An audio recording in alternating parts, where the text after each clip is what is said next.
It's becoming more common for people to use lithium-ion batteries in their RVs these days. And there's a good reason for that, because it's a step change. It's a dramatic improvement over the previous technology, which has dominated for many years, which was lead-acid batteries. I jumped on this bandwagon when I installed lithium iron phosphate batteries in my travel trailer, and I'll put a card above here to the video I made going over the details of the batteries and the inverters and the electrical system that I installed in my trailer.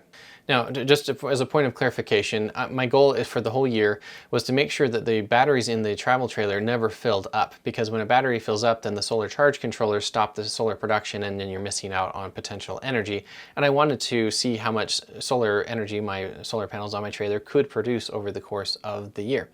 So my primary destination is going to my Tesla, because I can use that energy for a useful purpose driving around. The secondary usage is the HVAC system, this mini split.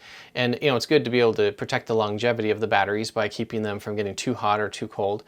But really, ultimately, it was also just a secondary way that I could expend energy to ensure the batteries of the trailer didn't fill up. My next video will be getting into the details of charging my Tesla from the trailer and all the dynamics of that and how much useful energy I have been able to charge into the car from those RV solar panels. As many people know, if lithium-ion batteries are charged when they are too cold, it will cause irreparable damage. There's a dendrite that forms on the anode, and it causes shorting internally in the battery.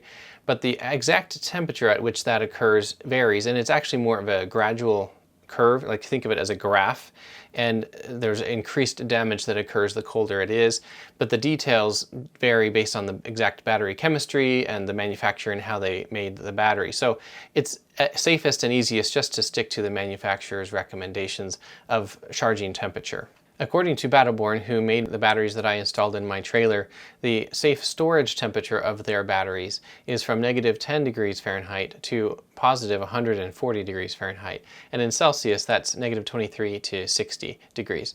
And the inside of my trailer never gets that hot or that cold, even when there is no temperature control. However, in order to qualify as storing, I would have to turn off all the breakers on my trailer, both coming in from the solar panels and going out to the inverters. And so there's no energy going in or out of the batteries.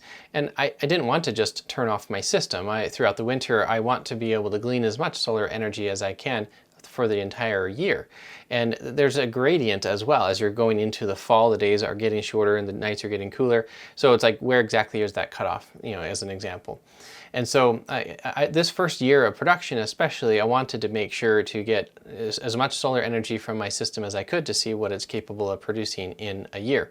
And I'll put a card above to the video I made where I went over the year of 2022 and showed all of the energy production from the trailer in that year. If I'm going to leave my system on all winter, then that means I have to ensure that the batteries don't get too cold when they are being charged.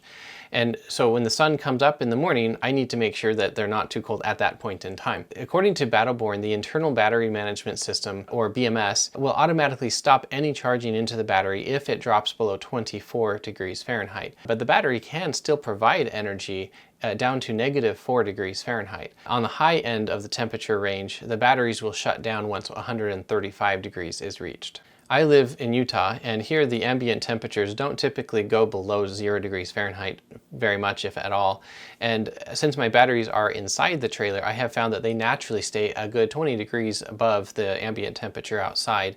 And due to being inside the trailer, and due to the significant thermal mass that the batteries have, they don't actually fluctuate in temperature nearly as much as the outside ambient temperatures do. I installed a heat pump mini split in my trailer, and I'll put a card above to the video I made that goes over the details of that installation.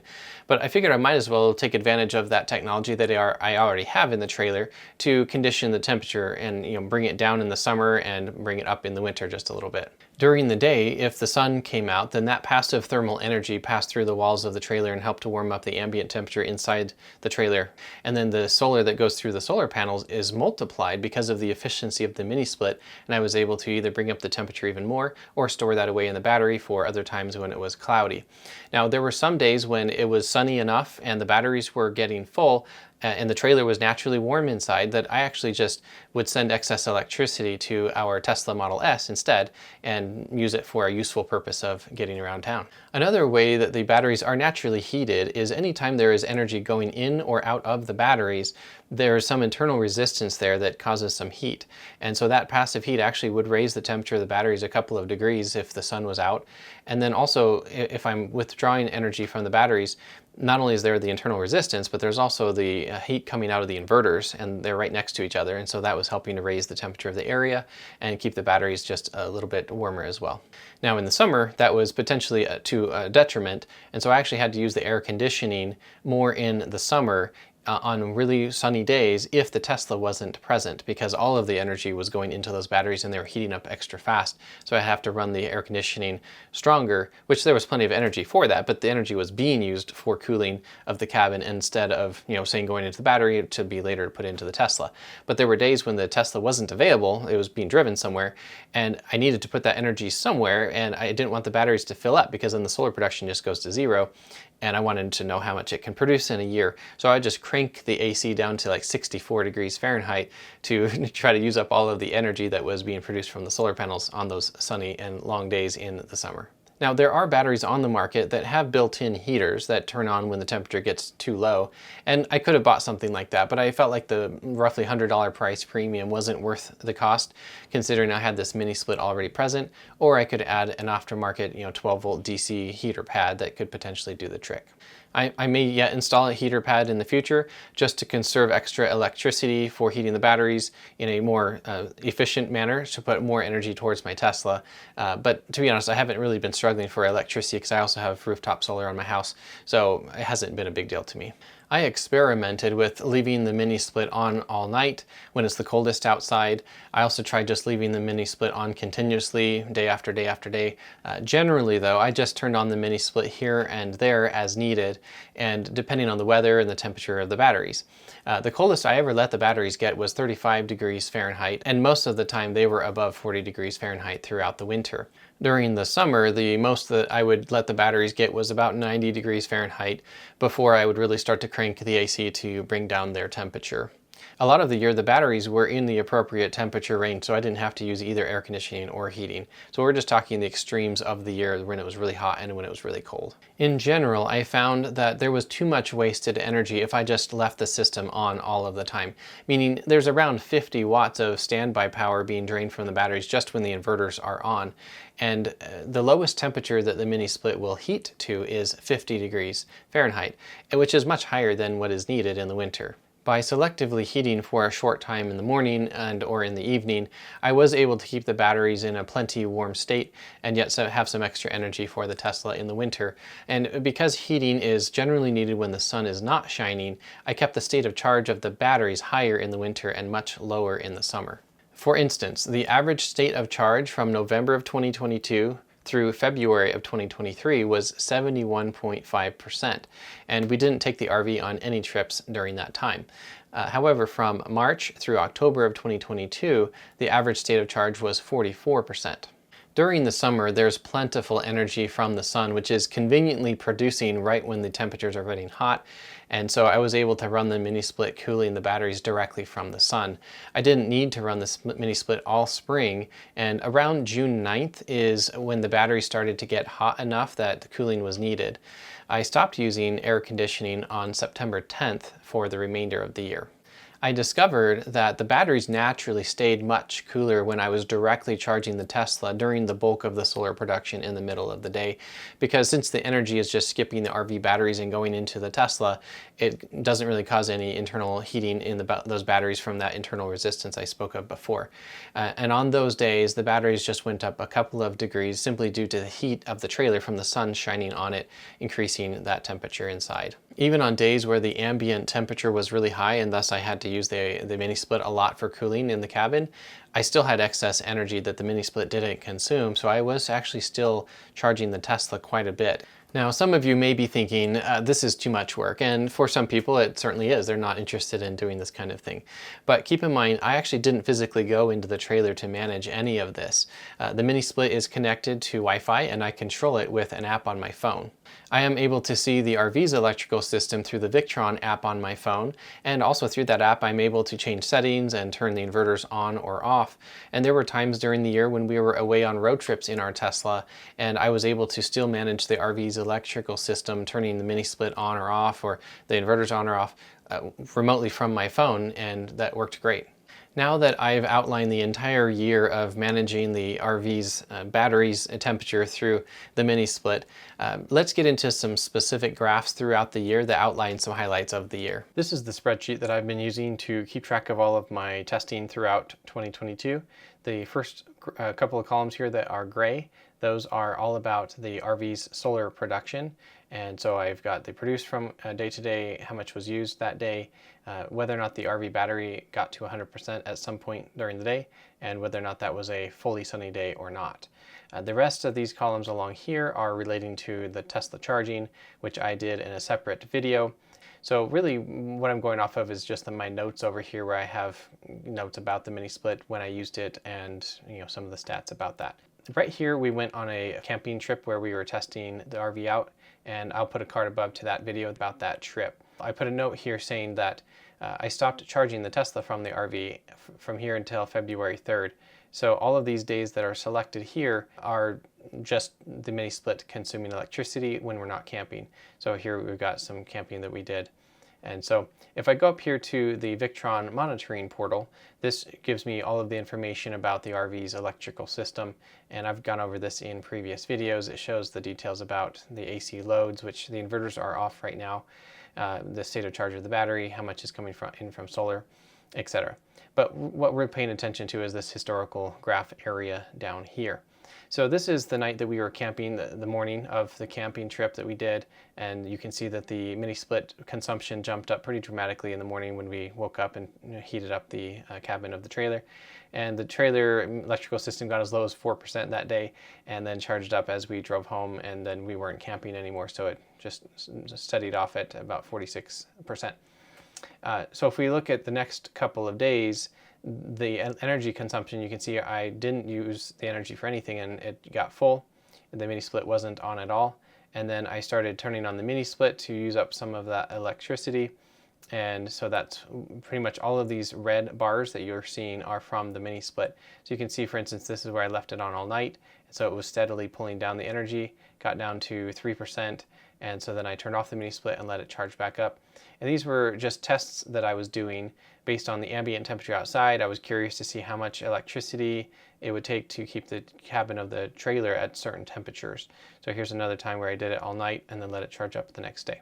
So let's go through this spreadsheet and look at a couple of other notable entries. June 12th is a day where I was running the mini split at 75 degrees Fahrenheit all afternoon. The ambient temperature outside got up to 98 degrees Fahrenheit, and the RV battery went from 19% down to 12% over the course of the day. And in that same day, the Tesla had 38 miles of rated range added to it. So I had, if we look over here at this graph, you'll see basically as the solar production ramped up, and we got a total of 17 kilowatt hours that day, 15 kilowatt hours of it was consumed by either going into the Tesla or towards the mini split to keep the inside of the trailer cooler. And according to Teslafy, which I use to keep track of all of the Tesla charging information, 13 kilowatt hours was consumed from the trailer. And so of that produced electricity of 17, we had 4 kilowatt hours that went towards the mini split air conditioning, and the rest of it went all to the Tesla. June 16th is a day where I experimented with checking to see how quickly the RV battery would fill in a day where I have the mini split running with air conditioning running. So as you can see here in my notes, I discharged the battery down to 0%, and that was at 10:29 a.m. that it got to 0%. I turned on the mini split to 75 degrees Fahrenheit, and the ambient temperature outside fluctuated from about 80 to 94 degrees Fahrenheit over the course of the day. The battery got to 80% by 3 p.m., 95% by 4 p.m. and 100% by 4:15 p.m. So it took 5 hours and 45 minutes to go from 0 to full in the middle of the day near the summer solstice. Keep in mind, this is only a few days before the summer solstice, and that's with the mini split running at 75 degrees all day. Now, keep in mind that delta isn't huge, 75 to 94 degrees, but it's an interesting figure of how much energy was going into the mini split. Now, you may notice down here that I have that energy did go into the Tesla that day, and I'll show you what that looks like. If we go over here to this graph, the day was that I was charging the Tesla to run the RV battery down to 0. So it didn't really register the 0, but I would have made sure that it got to 0 and probably just barely got there before I stopped charging the car, and then it charged back up quickly again from the solar, because at that point it was already the solar production was in full swing. You'll see that the solar was 1.77 kilowatt hours, and so over the course of an hour it was obviously getting about 1700 watts from solar at that time. So that solar was ramping up and it was filling up the battery. So that's this blue line is the state of charge of the battery increasing as this solar production is producing quite heavily with these orange columns. The red columns down here is the consumption from the mini split. So you'll be able to see there, if we look at this consumption, it's only the mini split that's running at this time, and it was pulling about 250 watts an hour, or 250 watts continuously. So per hour, that's a quarter of a kilowatt hour, or 250 watt hours is what we're seeing along there. So when the battery of the RV got to 100%, that's where I was done with my test, and I immediately plugged in the Tesla, and that's where these columns, these red columns, are very high, because I'm discharging the RV battery fairly quickly into the Tesla. So you can see it peaked here, where I, over the course of an hour, was pulling about 2,500 watts continuously for that hour, and the second hour after that as well. The very next day, I let the mini split run at 64 degrees Fahrenheit, and it successfully got the internal temperature of the trailer down to that temperature, and the outside was in the mid 90 degree Fahrenheit range. And so if we come back over here and look at the graph for that day, this is what that looks like. And so the energy consumption along here was really heavy, probably because I just charged it into the Tesla, I'm imagining. I don't remember exactly how that played out, but in any case, the mini split air conditioning is powerful enough that it can get the temperature of the trailer quite cold inside. July 6th is where I did another experiment. You can see up here that the battery started the day at 10% and then got to 100% over the course of the day, while the mini split was set to 70 degrees Fahrenheit inside the trailer, and outside got up to 98 degrees Fahrenheit. The battery was at 89 degrees Fahrenheit when it got to 95% state of charge. So it was heating up as it got charged throughout the day, and that's why I logged that temperature. Looks like I forgot to log what it was at the beginning of the day. So at 3:15 p.m. the battery got to 100%, and then it was at 91.4 degrees Fahrenheit, and then I changed the AC to 64 degrees Fahrenheit, and the battery ended the day at 10%, same as at the beginning of the day, and you can see I discharged it into the Tesla. So if we look at the graph for that day, you'll see that it's ramping up, the state of charge is ramping up throughout the day, and there are some red bars on this chart, so that's the mini split that's consuming that electricity. And I was out of town, so the car was unavailable during a big portion of the day. That's why I turned the mini split down even colder, because I was really trying to keep it from getting to 100%. So that succeeded for a little bit to slow it down, and then the solar production started to ramp down, and so the mini split was able to pull the state of charge of the battery down. And then I got home with the Tesla and plugged it in, and you can see that these bars are taller because I was pulling down the energy more quickly. July 29th through 31st, we were away on a trip. And so I wanted to point this out because it's kind of interesting to see what it looks like on the graphs here. The day started out with the battery around 60%, and then we were away in the Tesla, so we couldn't discharge the RV battery. And so the RV battery was filling up, and I realized it pretty much when it got full. And so I turned on the mini split, and you can see over here in my notes that I have it set to 75 degrees Fahrenheit, and the ambient temperature was about 93 degrees Fahrenheit, at least at the peak. And so this right here, what you're seeing is each of these bars is just the mini split maintaining that temperature inside the trailer, and then the solar production is just matching it pretty much. With the solar is usually a little bit higher because of the efficiency losses of the inverter. The solar has to produce more to be able to have it go through the inverter, have some losses, and then be going towards the usefulness of powering the mini split for air conditioning. So the battery pretty much stayed 100% even though the mini split was on. I didn't try to run it down to 64 degrees Fahrenheit. I probably should have, but I didn't. So if we move on into the next day, I left the inverter and the mini split on just continuously all night, set to that temperature, but obviously it wasn't pulling very much energy because it was nighttime. But there's a little bit of energy consumption showing up here. So the battery got down to 94% by the next morning when the solar production started to ramp up. So that solar production, you can see, was ramping up nicely because it was filling the battery back up. But as soon as the battery got to 100%, it then dropped back off, and that was just going back towards matching and with a little bit of surplus for each hour of the day, as it's just powering that mini split, still set to 75 degrees Fahrenheit. And then you can see here in the afternoon, the mini split is lowering its consumption as the ambient temperature cools off going into the evening, and then we go into the next day. So then going to the third day of us being away, it's consuming very little overnight, and then similar in the morning, it starts to consume a little bit more as the mini split starts to the solar is producing more as it's filling the battery back up from the sag of overnight, and then the mini split starts to consume more. And I think it's about here that we got home from this trip, because I have in my notes back over here that at noon the next day is when that experiment stopped. And so I would have plugged in the Tesla and been immediately pulling, it looks like I was pulling about 2,800 watts, probably between the mini split and the Tesla combined, for the next several hours, so that I pulled the RV battery back down to my norm, which is around 20%. Here's another example just like that one, where we were on a different trip. This is when Jessica and I went on a river rafting trip down the Gates of Lodore. If you're interested in seeing that video, I'll put a card above or put a link in the description as well to that trip, which I made a video about. So if we go back over here, this is the first day of that, and so we left at some point, and you can see the solar is charging up the battery. It got to 100%, and then the mini split is on, just kind of maintaining some temperature in there. Looking back over here at the notes, it looks like I didn't note any of the details about what temperature I had this mini split set to.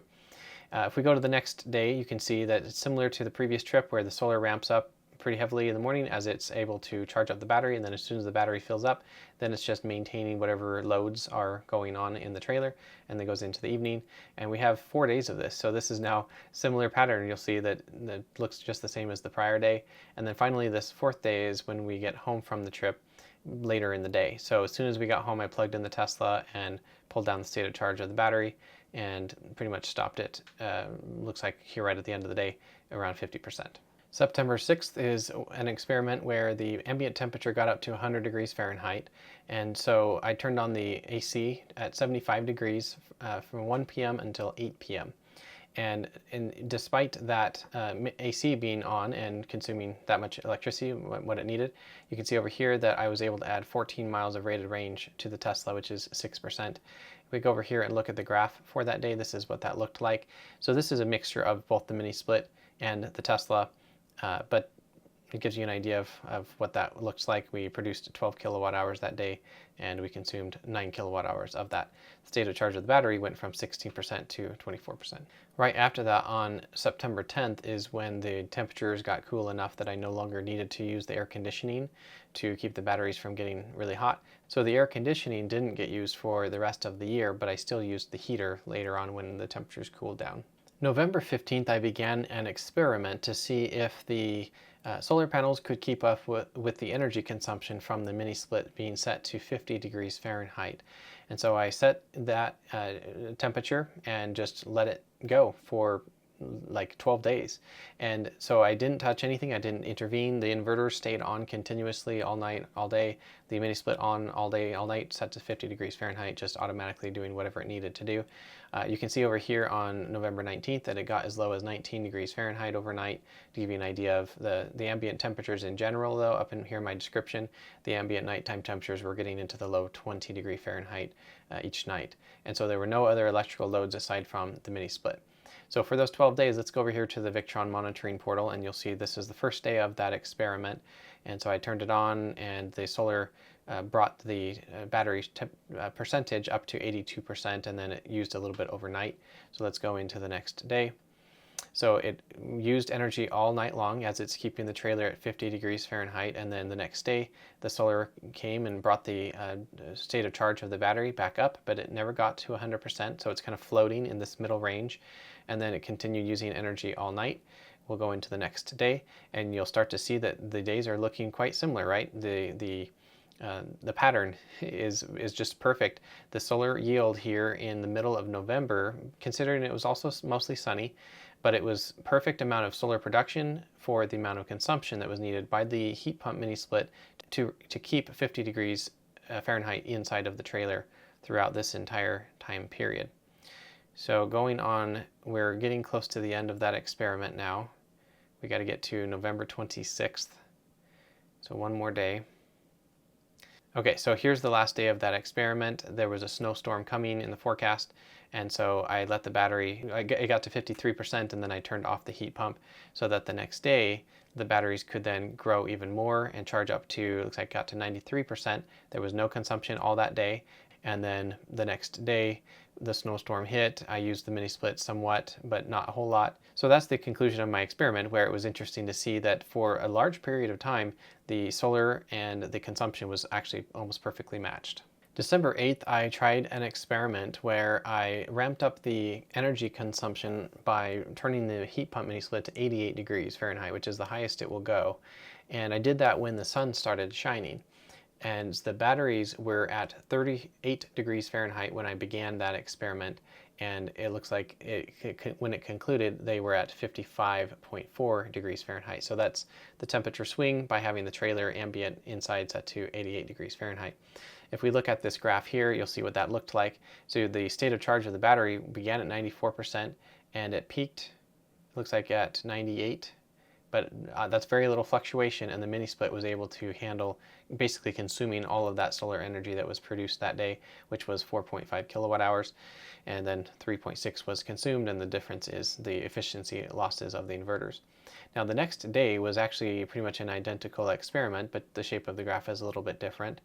And I have a note in here. You'll see that the consumption is coming along right here, and then the consumption jumps up pretty dramatically. If we come back over here to my spreadsheet, I said similar to yesterday, the batteries were as low as 40 and ended at 59, but I had to charge the car a little bit because the trailer battery percentage got too high. So the heat pump was still set to 88 degrees Fahrenheit, but the battery got up to 99%. So I decided I needed some additional electrical draw, and so I pulled it down by charging the Tesla, but only enough to get the battery of the RV back down to 95% before I unplugged the car. I hope this has been helpful to see the details of my system and how well it has performed and how I maintain the temperature of the batteries. If you have any questions, feel free to post those in the comments down below. And if you're interested in perusing this data yourself, I will put the link to the guest Victron portal in the description down below. And if you have any questions or insights that you'd like to share, feel free to post those in the comments as well. If for some reason in the future I decide not to continue to share that portal, then I will remove the link and I'll put a note there that I've done that. But otherwise, with that, thanks for watching, and I will see you in the next video.